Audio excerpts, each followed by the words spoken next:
नमस्कार, मैं विकास सिंह और आप देख रहे हैं एक न्यूज़ 24। देखिए, बिहार में चुनाव में अभी समय बाकी है, लेकिन झारखंड को लेकर अब रन जो है वो तेज हो गई है। वैसे में चिराग पासवान जो है झारखंड को लेकर बेहद चिंतित है, क्योंकि बीजेपी यानी कि एनडीए का ऐलान हो गया था और चिराग पासवान पे सस्पेंस लगातार बना हुआ था। लेकिन अब झारखंड से भी पार्टी के लिए बड़ी खुशखबरी आ रही है। तो वहीं पर बिहार में जहरीली शराब का तांडव एक बार फिर से देखने को मिला है और नीतीश कुमार और एनडीए पर बड़ा सवाल खड़े हो रहा है। तो हम तमाम मुद्दों पर बात करेंगे और बात करने के लिए इस वक्त हमारे साथ में खास मेहमान है, मुख्य प्रवक्ता हैं चिराग पासवान जी के पार्टी से राजेश भट्ट जी। स्वागत है सर। बहुत बहुत धन्यवाद। पहले तो सर चुनाव पे बात कर लेते हैं। बिहार में अभी समय है, लेकिन झारखंड में चुनाव के लिए आप लोगों पर सस्पेंस लगातार बरकरार था। उस सस्पेंस को कैसे देख रहे थे पहले आप लोग? नहीं, कोई सस्पेंस नहीं था। देखिए, हम लोग लगातार कहते रहते हैं कि हम लोग इनर हाउस बात करने वाले लोग हैं। हम लोग जब तक अंदर के खाने में हमारा सब कुछ बात फाइनल नहीं हो जाता है, तब तक हम लोग किसी बात को लेकर सार्वजनिक नहीं होते हैं, चाहे वो प्रेस हो चाहे अखबार हो। तो हमारे शीर्ष नेतृत्व से झारखंड के चुनाव पर लगातार जो है चर्चा हो रही है। कल इस संदर्भ में हमारे झारखंड प्रभारी और माननीय सांसद आदरणीय अरुण भारती जी से भी असम के मुख्यमंत्री और जो झारखंड के प्रदेश प्रभारी भी हैं, तो उनसे कल रात में भी मुलाकात हुई है। और हमारे पार्टी के राष्ट्रीय अध्यक्ष आदरणीय श्री चिराग पासवान जी से भी आज आदरणीय हेमंत बिश्व शर्मा जी की मुलाकात हुई है। निश्चित तौर पर बहुत सकारात्मक परिणाम आने वाले हैं। कुछ ही समय के बाद मैं समझता हूँ, आशान्वित हूँ इसको लेकर कि कुछ ही समय के बाद जो है आपको इसकी सूचना भी देने वाले हैं हम लोग। जो भी होंगे वो सकारात्मक होंगे, हमारे पक्ष में होंगे और बेहद सुखद होगा।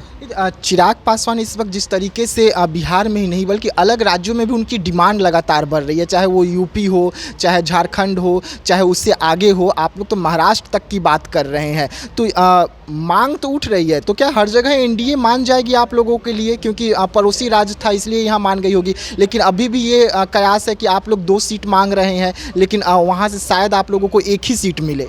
देखिए, एक बात बता दूँ आपको कि लोक जनशक्ति पार्टी रामविलास ये 24 वर्षों का जो कार्यकाल हमारी पार्टी का रहा है, उसमें कई प्रदेशों में पहले भी हम लोग चुनाव लड़ते रहे हैं और वहाँ जीते भी हैं। हमारे कई विधायक अन्य प्रदेशों में भी रहे हैं। इसलिए यह कोई पहली पहल नहीं है। इससे पहले भी हम लोग झारखंड में चुनाव लड़े हैं, उत्तर प्रदेश में लड़े हैं, मध्य प्रदेश में लड़े हैं, नागालैंड में लड़े हैं, मणिपुर में लड़े हैं, कई दिल्ली में लड़े हैं। हमारे कई ऐसे प्रदेशों में विधायक रह चुके हैं। तो ये हम लोगों के लिए कोई पहली अप्रत्याशित बात नहीं है। और हमारा संगठन तमाम प्रदेशों में है, तब हम लोग वाजिब दावा करते हैं और दावा ही नहीं करते हैं, जीतने का भी वो मादा रखते हैं। और कई प्रदेशों में हमारी जीत सुनिश्चित हुई है। आप देखे होंगे कि नागालैंड में पिछले वर्ष दो विधायक हमारे जीते, उससे पहले मणिपुर में भी हमारे विधायक थे। तो लगातार पार्टी है तो विस्तार निश्चित तौर पर वो चाहेगी, और विस्तार के क्रम में हम आने वाले तमाम विधानसभाओं में अन्य प्रदेशों में भी लड़ने की कवायद शुरू किए हुए हैं। और इसी से संगठन का विस्तार होता है, कार्यकर्ताओं को मौका मिलता है।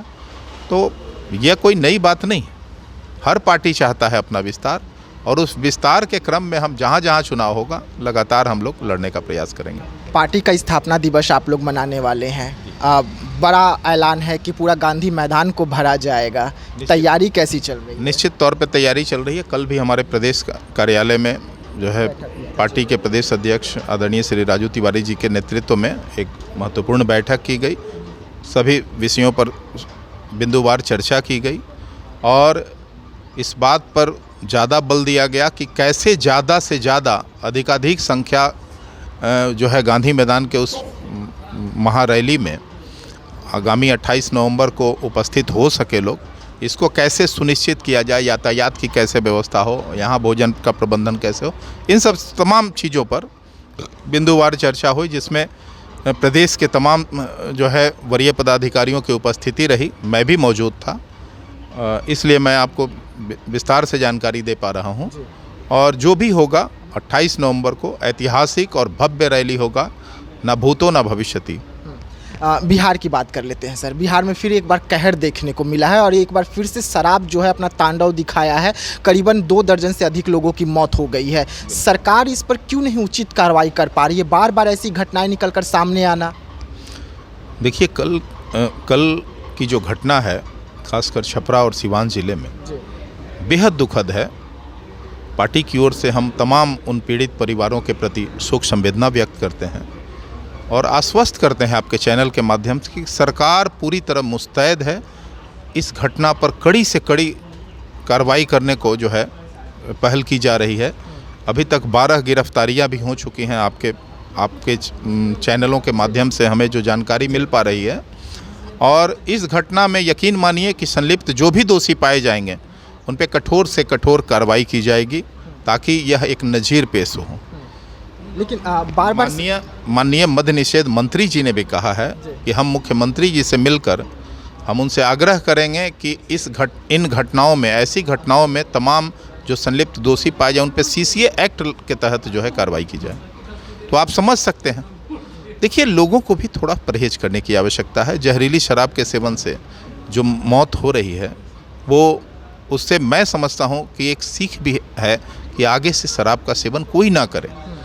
किन परिस्थितियों में किसने किया, कहाँ से लाया, ये तो अनुसंधान का विषय है, लेकिन हम लोगों को भी अपने आत्मसंयम का परिचय देना चाहिए। कहीं आप प्रशांत किशोर जी के बयान से सहमति तो नहीं जता रहे हैं ना कि दारू चालू कर दे, शराब को चालू कर दे?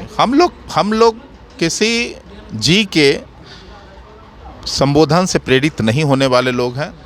किन परिस्थितियों में किसने किया, कहाँ से लाया, ये तो अनुसंधान का विषय है, लेकिन हम लोगों को भी अपने आत्मसंयम का परिचय देना चाहिए।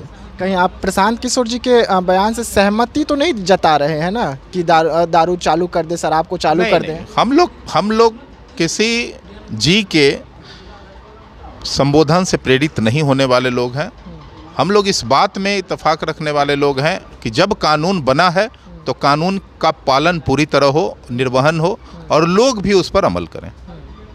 आगे और क्या कुछ रहेगा? क्योंकि शराबबंदी हर राज्यों से तो आ रही है। आपके आसपास के तमाम राज्यों में अगर हम बात करें तो बॉर्डर पे पुलिस तैनात रहती है, लेकिन धड़ल्ले से शराब आ जाती है। देखिए, पकड़े भी जा रहे हैं। ऐसा नहीं है कि शराब माफिया एकदम खुलेआम अपराध कर रहे हैं और सरकार पूरी तरह से चुप्पी साधे बैठी है। ऐसी बात तो है नहीं। सरकार कार्रवाई भी कर रही है और पकड़े जा रहे हैं, उन पर कठोर से कठोर दंड पेश सुनिश्चित हो रहे हैं। अब है क्या कि इसमें जन सहयोग की भी आवश्यकता है। जनता अगर चाह जाएगी तो निश्चित तौर पर यह अवैध धंधा जो है, कारोबार रुक जाएगा। आपकी पार्टी जाएगी वहाँ पर जहाँ पर इतने बड़े अभी शराब के तहत जो लोगों की मौत हुई है? नहीं, हमारे पार्टी के राष्ट्रीय अध्यक्ष के निर्देशानुसार आदरणीय प्रदेश अध्यक्ष श्री राजू तिवारी जी ने एक प्रतिनिधि मंडल गठित कर दिया है। प्रतिनिधि मंडल मौकाए वारदात पे पहुंच चुकी है।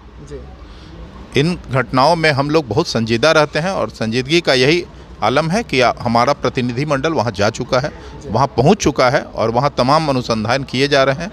जो भी इनपुट मिलेगा वो हमारे पार्टी के राष्ट्रीय अध्यक्ष तक प्रेषित की जाएगी।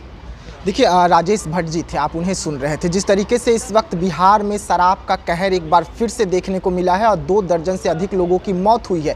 वहां पर चिराग पासवान की टीम जो है वो एक बार फिर से पहुंची हुई है, छानबीन चल रही है और इनका कहना है कि कार्रवाई भी होगी और ज़मीनी कार्रवाई होगी और एक मिसाल पेश किया जाएगा इस घटना पर। तो ऐसे तमाम खबरों के लिए आप रहिएगा एक न्यूज़ 24 के साथ। दीजिएगा इजाज़त। धन्यवाद।